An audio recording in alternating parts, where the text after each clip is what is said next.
कर्नाटक चुनाव जीतने के बाद हिमाचल और कर्नाटक को झांकी बताए जाने वाले दीपेंद्र हुड्डा के बयान का भाजपा के प्रदेश अध्यक्ष ओम प्रकाश धनखड़ ने माकूल जवाब दिया है।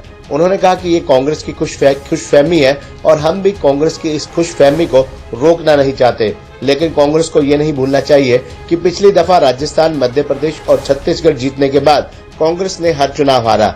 लोकसभा चुनाव में तो सभी सीटें भाजपा ने जीती, लेकिन उसके बाद भी यदि कर्नाटक चुनाव जीतने के बाद कांग्रेस खुशफहमी में है तो वह कुछ समय के लिए है।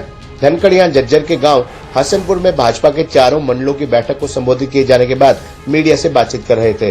धनखड़ ने दावा किया कि हरियाणा में भाजपा लोकसभा की सभी 10 सीटें जीतने के साथ साथ लगातार तीसरी बार सरकार बनाने जा रही है। 2000 का नोट बंद किए जाने के सवाल पर धनखड़ ने कहा कि ब्लैक मनी देश से खत्म हो, यही सरकार का संकल्प है। परिणाम ये भी है कि ब्लैक मनी देश से खत्म होने के बाद देश में व्हाइट इकोनॉमी और डिजिटल ट्रांजैक्शन बढ़ी है। इस दौरान धनखड़ ने बताया कि हरियाणा में भाजपा प्रधानमंत्री के 9 साल के कार्यकाल को जनसेवा, जनसंपर्क और विकास तीर्थों पर जाने की सेवा के तहत मना रही है। ये कार्यक्रम 30 मई से 30 जून के बीच आयोजित किए जाएंगे। इसके तहत हर लोकसभा क्षेत्र में एक बड़ी रैली किए जाने के साथ साथ हर विधानसभा क्षेत्र में भाजपा सम्मेलन आयोजित करेगी।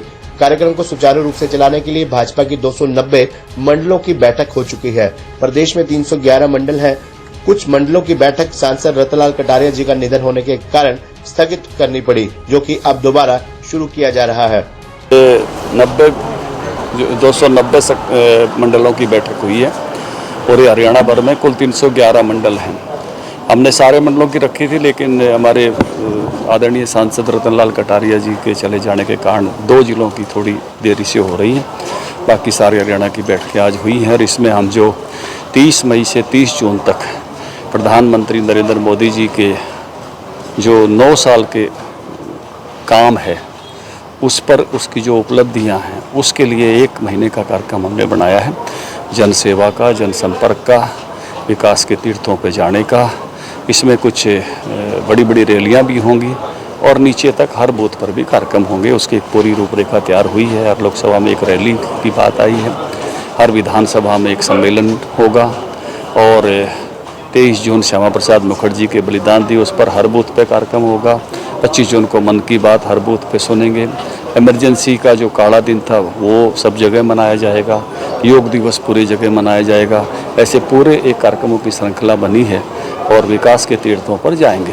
तो ऐसे उसकी रचना के लिए आज की बैठक हुई है और उसी के लिए मैं भी इस बैठक में शामिल हुआ। राज्यसभा सांसद दीपेंद्र हुड्डा का झज्जर में बयान आया है कि कर्नाटक और हिमाचल तो झांकी है, बाकी पूरी फिल्म हरियाणा में दिखाएंगे। ऐसा है कि कांग्रेस की खुशफहमी है। कभी कभी पिछली बार भी वो कुछ जगह जीते थे, राजस्थान में जीते थे और बाद में एक भी सीट नहीं आई थी लोकसभा में। मध्य प्रदेश जीते थे और फिर बीजेपी को सौंप के चले गए और कर्नाटक में भी पिछली बार कांग्रेस ही जीती थी।